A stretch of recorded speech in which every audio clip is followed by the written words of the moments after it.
Biz uruşup, janjалдашып,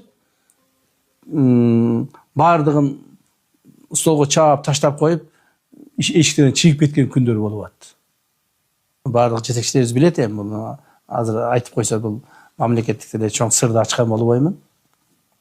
Бир убакыт болуп калды, биз Өзбекстандын премьер-министри Арип, ал Өзбекстан тараптан ошол комиссиянын жетекчиси, биз тараптан биз.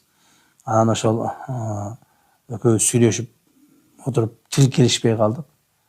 Тил келишпей калып, табыш албай калып, анан урушуп кеттик. Кадимкидей кээде ушундай үнүбүздү көтөрүп, жакшы жаман сөздөр өтүп урушуп кеттик.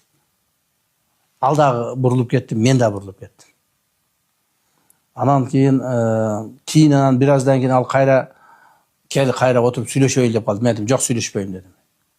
Сүйлөшпөйм деп ушундай көгөрүп туруп алдым мен. Болду, сени мен сүйлөшпөймүн деп десем, анан кийин президентибиз ортого түшүп, тияктар менен президенттер менен сүйлөшүп, анан акыры кайрадан бизди столго отургузган күндөрү да болуп атты.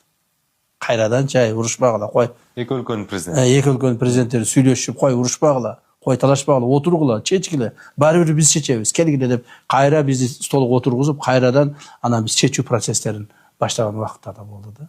Көрдүңүз канчалык оор маселелер болгон. Ал эми бул жакта турган адамга бул жөн эле чечилип калгандай болуп көрүнө берет да.